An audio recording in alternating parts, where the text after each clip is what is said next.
बिस्मिल्लाहिर्रहमानिर्रहीम, अस्सलाम वालेकुम। सऊदी इन्फो यूट्यूब चैनल में आपको खुशामदीद कहते हैं। फैमिली विजिट वीजा के हवाले से आपके अप्लाई करने से लेकर आपके फैमिली में सऊदी अरब पहुंचने और फिर सऊदी अरब में रह के वीजा एक्सटेंड करवाने तक A to Z इंफॉर्मेशन आपके साथ यहाँ पे शेयर कर रहा हूँ। अगर आप अपनी फैमिली को सऊदी अरेबिया में बुलाना चाहते हैं या फिर आपकी फैमिली सऊदी अरेबिया में मौजूद है तो फिर ये वीडियो आपके लिए बहुत ही अहम है। मुझे नहीं अंदाजा कि ये वीडियो हो सकता है 20 मिनट में चली जाए, ये वीडियो मुझे नहीं अंदाजा कि ये 40 मिनट में चली जाए। जितनी भी होगी A to Z इंशाल्लाह कोशिश करूंगा कि हर एक चीज एक्सप्लेन करूं और शॉर्ट से शॉर्ट, लेकिन शर्त यह है कि आप वीडियो देख लें, आपको हर एक चीज का आइडिया हो जाएगा। सबसे पहले आगाज करेंगे कि आपने जब भी फैमिली विजिट वीजा अप्लाई करना है तो उसके लिए जो बुनियादी शराइत है, आपका इकामा जो है वो 3 महीने तक वैलिड होना चाहिए। और दूसरी शर्त उसके लिए ये है कि आपके इकामा पे जो महीना है वो साए खास आमिल मंजिली या किसी घरेलू मुलाजिम का नहीं होना चाहिए। अब साए खास आमिल मंजिली क्या करेंगे उनके लिए भी मैं अलग से आपको यहाँ पे डिटेल बताऊंगा। 2 शराइत अगर आप पूरी करते हैं तो आपने ऑनलाइन अप्लाई करने, आप कहीं भी अप्लाई कर सकते हैं, खुद अप्लाई कर सकते हैं, किसी से अप्लाई करवा सकते हैं। खिदमत आम के नाम से मकतब है, वहां पे जाके 30 रियाल 50 रियाल में अप्लाई करवा सकते हैं। आपका कफील गुरफत जारिया करवाएगा, आपकी कंपनी गुरफत जारिया करवा देगी। टोटल 35 रियाल उसकी फीस है।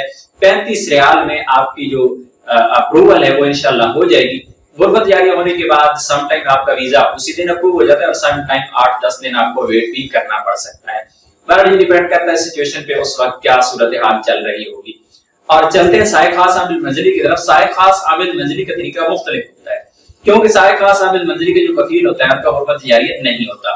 अब बगैर गुरफत जारिया के वो अपनी आईडी पे जाते हैं, अपनी निफाज आईडी पे, वहां पे जाके उनका जो वर्कर है उसने जो वीजा अप्लाई किया हुआ है उसकी जो रिक्वेस्ट शो हो रही है उसे वो एक्सेप्ट कर लेते हैं, उसे अप्रूवल देते हैं और उनका एक किस्म का गुरफत जारिया हो जाता है और उनकी कोई फीस नहीं होती। अब दूसरी तरफ ऐसे तमाम अफराद जिनके कफील कंपनी उनके साथ ताउन नहीं करते तो वो क्या करें, तो अगर वो आपका जो महीना है वो एक आपका महीना कमर्शियल महीना है, यानी आप किसी मुसलसल एक कंपनी में काम करने वाले हैं, तो आपके जो गुरफत जारी है वो बाहर से भी हो जाता है और जो कि लीगल है, उसमें कोई ऐसा मसला नहीं है। कुछ लोग ये समझते हैं कि अगर हम बाहर से गुरफत जारी करवाएंगे और हमारा वीजा निकल आएगा तो पता नहीं ये मसला हो जाएगा, हमारी कंपनी की सिस्टम से अप्रूवल मिली है या फिर हमारे कफील का कोई मसला हो जाएगा। तो ऐसा कुछ नहीं होता। बाहर जो लोग बैठे हैं उनके पास बाकायदा अथॉरिटी होती है कि वो आपको वीजा, आपका गुरफत जारिया करवा सकते हैं आपकी वीजा पे। जिस तरह एक आम मिसाल मैं आपको दे देता हूँ कि आप अपने मुल्क में ही जो 18 ग्रेड के ऑफिसर होते हैं उनके पास अथॉरिटी होती है। आपने नादरा में कोई पेपर जमा करवाना है या कहीं और आपको कोई पेपर वगैरह रजिस्ट्रेशन वगैरह है या कोई एडमिशन फॉर्म है, तो 18 ग्रेड के ऐसे ऊपर का जो ऑफिसर है वो इसे अटेस्टेड कर सकता है। इसी तरह जो ऑफिसर हैं उनके पास एक अथॉरिटी है कि वो गुरफत जारिया करवा सकते हैं, चाहे आपकी कंपनी नहीं भी करवाती, तो ये लीगल है। अब बाहर की मार्केट का रेट मुख्तलिफ हो सकता है आपको 500 वाला बंदा मिल जाए, हो सकता है आपसे 2000 मांग ले कोई। तो ये डिपेंड करता है कि आप कहीं जाके बार्गेनिंग करते हैं या फिर अगला बंदा उसकी कितनी पहुंच है, या फिर वो डायरेक्ट आपको वीजा दे रहा है। जो डायरेक्ट आपको वीजा देगा वो कम मार्जिन लेगा। एक बंदा है वो एक वीजा देता है, सऊदी दे रहा है, आगे उसके बंदा है एक पाकिस्तानी या बंगाली इंडियन कोई है उससे ले रहा है, उससे बंदा एक और आगे ले रहा है, फिर आप चौथे बंदे से ले रहे हैं। हर बंदा अगर 100 रियाल भी अपना मार्जिन रखेगा तो ये कॉस्ट बहुत ऊपर चली जाती है। गुरफत जारिया के बाद जब वीजा आपका अप्रूव हो जाता है तो वीजा अप्रूवल के बाद आपको सबसे पहला जो काम करना होता है वो एतमाद की अपॉइंटमेंट बुक करनी होती है, जो कि मौजूदा ताशीर है। ताशीर की अपॉइंटमेंट आप बुक कर लेते हैं। ताशीर में भी 3 किस्म की कैटेगरीज हैं। सबसे पहले ये कि आप नॉर्मल अपॉइंटमेंट बुक करते हैं, उसके बाद अपॉइंटमेंट का ऑप्शन आपके पास लॉन्च की होती है और तीसरा होती है फास्ट ट्रैक। अब तीनों में फर्क ये है कि आप नॉर्मल वाली, फॉर एग्जांपल नॉर्मल की आपने अपॉइंटमेंट बुक कर ली तो आपकी कॉस्ट अगर आ रही है 50,000 रुपए, तो फिर अगर लॉन्च वाली लेंगे तो वो आपके तकरीबन पड़ जाएगी उसमें 62-63,000 रुपए, और अगर आप फास्ट ट्रैक पे जाएंगे तो वही 70-72,000 पे चली जाएगी, यानी तकरीबन 10-12,000 रुपए कैटेगरी वाइज ऊपर चला जाता है। नॉर्मल वाली के बाद लॉन्च आती है, उसमें 10-12,000 ऐड कर दे, उसके बाद फास्ट ट्रैक है, तो ये आप तकरीबन मिला के जो फर्क है 12-12,000 के इस तरह का फर्क आप देख सकते हैं। तो ये तो होती है इसमें कैटेगरीज। उसके बाद जो आपके बच्चे हैं, जो छोटे बच्चे हैं, उनके जो कॉस्ट आती है वो तकरीबन पर पासपोर्ट, मैं नॉर्मली की यहाँ पे बात कर रहा हूँ, पर पासपोर्ट 40,000 रुपए तकरीबन आ जाते हैं। और जिनकी उम्र तकरीबन 40 साल से कम है उनके तकरीबन 50,000 से 55,000 फी पासपोर्ट आते हैं। अगर किसी की उम्र 50 साल से ज्यादा है तो फिर उनकी तकरीबन 60 से 70,000 के तक आ जाती है। अब इसमें और भी बहुत अहम चीजें होती है, जिस तरह रियाल और डॉलर का रेट अप एंड डाउन होता रहता है तो वहां पे भी कॉस्ट में फर्क आ जाता है। इसी तरह जो एतमाद के अंदर आपको जो इंश्योरेंस दी जाती है उसमें भी फर्क होता है। इंश्योरेंस कभी आपको सस्ती मिलती है, कभी महंगी मिलती है, उस वजह से भी आपकी वीजा की जो कॉस्ट है, ओवरऑल जो कॉस्ट है उसमें फर्क पड़ जाता है। जब आपके वहां पे अपॉइंटमेंट वगैरह सब कुछ बुक हो जाता है, आप जाते हैं। एक और बहुत अहम चीज है कि बहुत सारे लोग ये कहते हैं कि हम एजेंट से वीजा स्टैंप करवा लेते हैं, एजेंट हमसे इतने पैसे मांग रहा है तो क्या हम वीजा स्टैंप करवा लें। आप एजेंट का कभी भी सहारा ना लें वीजा स्टैंपिंग के हवाले से, क्योंकि आपकी फैमिली को चाहे एक दिन का बच्चा भी है और चाहे 70-80 साल का बूढ़ा भी है, सबको एक बार एतमाद ऑफिस यानी ताशीर ऑफिस एक बार जाना ही पड़ता है, उसके बगैर वीजा स्टैंप हो ही नहीं सकता। मेन चीज होती है अपॉइंटमेंट आप बुक कर लें, आप लॉन्च की लें, नॉर्मल लें या फास्ट ट्रैक पे जाना है, बगैर अपॉइंटमेंट के जाना है, सुबह सुबह पहुंच जाए। बहुत ज्यादा लोग होते हैं जी हमें जल्दी से जल्दी वीजा स्टैंप करवाना है, तो आप सुबह सुबह पहुंच जाए, आपको इंशाल्लाह उस दिन का टोकन मिल जाएगा और उसी दिन आपका सारे का सारा काम हो जाएगा। लेकिन जाहिर है पेमेंट आपकी जरा एक्स्ट्रा लगेगी। जब आप वहां पे जमा करवा देते हैं, अपने डॉक्यूमेंट सारे सबमिट करवा देते हैं, तो अपॉइंटमेंट बुक करते हुए या फिर वहां पे जब एंट्री आपकी हो रही होती है तो आपने बताना होता है कि हमने जो पासपोर्ट है अपने घर पे रिसीव करने हैं बाय कोरियर, या फिर आपने इसी ऑफिस से, ताशीर ऑफिस से ही आपने पासपोर्ट अपने लेने हैं। अब पासपोर्ट लेने के लिए आपको या तो घर का एड्रेस देना पड़ता है या फिर उसी ऑफिस में। अगर घर का एड्रेस आप देते हैं, आप कहते हैं कि हमारे जो पासपोर्ट वीजा स्टैंपिंग होने के बाद एम्बेसी से डायरेक्ट हमारे घर आ जाए, तो फिर उसके लिए कुछ चार्जेस होते हैं, कोरियर चार्जेस होते हैं। इसी तरह मोबाइल पे जो मैसेजेस आपको आते हैं, आपको जितनी भी अपडेट्स मिलती रहती हैं, उनके भी चार्जेस होते हैं। कुल मिलाकर तकरीबन 900,000 रुपए वो आपको एक्स्ट्रा पे करना पड़ जाता है। जब आपके ये सारे मामला क्लियर हो जाते हैं, आपका वीजा स्टैंप हो जाता है, आपके पास पासपोर्ट आ जाता है, उसके बाद सवाल पैदा हो जाता है कि फैमिली ट्रैवल करना है तो क्या हम सिंगल साइड की टिकट लें या फिर रिटर्न टिकट लें।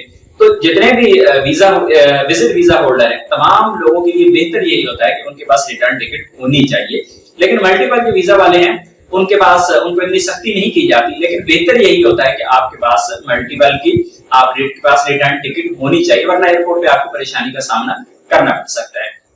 जब आपकी फैमिली सऊदी अरबिया में पहुंच जाती है तो पहुंचने के बाद 3 महीने के बाद आपको वीजा एक्सटेंड करना होता है। 3 महीने से पहले वीजा एक्सटेंड करना होता है। पहले ये होता था कि आप अपने 100 रियाल की जो फीस होती थी एक्सटेंशन की वो जमा करवाते, साथ में इंश्योरेंस करते और फिर आपका वीजा एक्सटेंड हो जाता था। अच्छा, इंश्योरेंस के बारे से बहुत ज्यादा लोग इस बारे में परेशान रहते हैं कि इंश्योरेंस तो हमने पाकिस्तान में पे की हुई है तो भाई उसी में आपका वीजा एक्सटेंड नहीं होता। वो असल में आपकी ट्रैवलिंग इंश्योरेंस है। सऊदी अरबिया के अंदर रह के अगर आपको वीजा एक्सटेंड करना है तो फिर आपको नई इंश्योरेंस करना पड़ेगी और उस इंश्योरेंस के बाद आपका वीजा एक्सटेंड हो पाएगा। अब जब इंश्योरेंस आप कर लेते हैं, फीस जमा करते हैं, अबशर में जाकर वीजा एक्सटेंड करते हैं, अगर आपको एरर आ जाता है तो वासल सर्विस के जरिए आप रिक्वेस्ट सेंड कर देते हैं जवाजात वाले मैनुअली उसे देखते हैं। हो सकता है आपको एक दिन में अप्रूवल मिल जाए, हो सकता है आपको 5-6 दिन इंतजार करना पड़े और ये भी हो सकता है 5-6 दिन बाद जाके आपकी रिक्वेस्ट रिजेक्ट हो जाए, अप्रूवल आपको ना मिले। तो उसके लिए आपके पास दूसरे ऑप्शन रहते हैं कि आप जाएं जॉर्डन जाएं, एग्जिट करें, री एंट्री करें, बहरीन चले जाएं, एग्जिट हो, री एंटर हो, दोबारा आपका वीजा ऑटोमेटिकली एक्सटेंड हो जाता है। लेकिन अगर आपने एग्जिट री एंट्री करना है तो एग्जिट री एंट्री की सूरत में आपको कोई इंश्योरेंस नहीं करना पड़ती, ना आपको कोई फीस पे करना पड़ती है। जॉर्डन या बहरीन से अगर आपने एग्जिट री एंट्री करनी है तो जितने भी विजिट वीजा होल्डर है, सऊदी अरबिया का वीजा विजिट वीजा जिनकी पास भी है, वो वो बॉर्डर पे जाते हैं, वहीं पे जाके उनको वीजा मिल जाता है। 14 दिन को वीजा मिलता है, 14 दिन का। वो चाहे तो जाके 14 दिन जॉर्डन में गुजारे और फिर दोबारा सऊदी अरबिया में एंटर हो जाए। इसी तरह बहरीन में रहे, आप 14 दिन स्टे कर सकते हैं, आपके पास वीजा रहता है। लेकिन सिर्फ आपका मकसद सिर्फ एग्जिट री एंट्री होता है। तो जब वहां पे बॉर्डर पे आपको टैक्सेस मिलती हैं, आप किसी से भी बार्गेनिंग कर सकते हैं। हो सकता है वो 200 रियाल में मान जाए, हो सकता है 200-300 500, वो डिपेंड करता है उस वक्त सिचुएशन के हिसाब से। वो डिपेंड करता है कि आप कितनी बार्गेनिंग कर सकते हैं, किस तरह किसी को गाइड कर सकते हैं। अगला बंदा जो है वो कितना स्ट्रिक्ट है अपने फैसलों पे, मेरी तरह, क्योंकि मैं भी जो रेट किसी को दे देता हूं तो फिर लोग कहते हैं भाई कुछ तो कर लो, लेकिन सॉरी हमारा रेट फिक्स होता है। तो इसी तरह के कुछ लोग आपको सामने से टक्कर भी सकते हैं, वो आपको फिक्स रेट भी दे सकते हैं। दोबारा जब भी आपकी फैमिली वहां से जाती है, वो जाके एग्जिट करते हैं, दोबारा एंटर हो जाते हैं और आपके जो वीजा होता है वो अगले 3 महीने के लिए एक्सटेंड हो जाता है।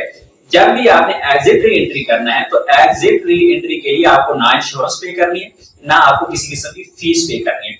इसी तरह ऐसे तमाम अफराद जो अपनी फैमिलीज को सिर्फ 3 महीना 2 महीना साथ रख के अपने मुल्क वापस भेज देते हैं और फिर सोचते हैं कि यार अब हम फैमिली को कैसे बुलाएंगे, या हमारी फैमिली तो गए हुई है, अपने मुल्क में चली गई है, 6 महीने हो गए हैं, अब उनका वीजा एक्सपायर हो गया होगा। लेकिन ऐसा नहीं है। 3 महीने के बाद आपको वीजा तब एक्सटेंड करना पड़ता है जब आपकी फैमिली सऊदी अरब के अंदर, फिर तो आपको वीजा हर 3 महीने में एक्सटेंड करना ही करना है। लेकिन अगर आपकी फैमिली सऊदी अरब से बाहर चली है तो ऐसी सूरत में आपको वीजा एक्सटेंड करने की जरूरत नहीं होती।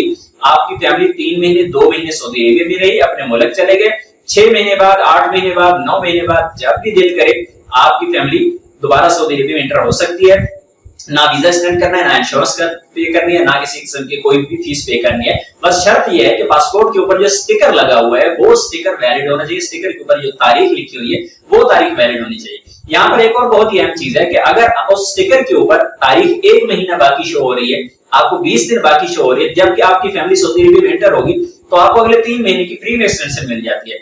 ये एक बहुत जबरदस्त चीज है। फैमिली विजिट वीजा पे बुलाने के लिए जो आपके रिश्तेदार होते हैं उनमें सबसे आसान जो जिनका वीजा निकलता है वो है आपके बीवी बच्चे, माँ बाप, सास ससुर और आपकी बहन। अगर आपकी बहन गैर शादीशुदा है तो उसके लिए नॉन मैरिज सर्टिफिकेट चाहिए होता है, और अगर आपकी बहन शादीशुदा है तो उसके हस्बैंड की जानिब से आपको एक अथॉरिटी लेटर चाहिए होता है जिसमें वो सारी डिटेल लिखते हैं कि मैं अपनी वाइफ को इजाजत दे रहा हूँ, वो अपने भाई के पास या अपने बाप के पास सऊदी अरेबिया का सफर करना चाहती है, उनके पास जाना चाहती है, तो मेरी तरफ से उनको इजाजत है। वो एक लेटर आपको साथ लगाना पड़ता है।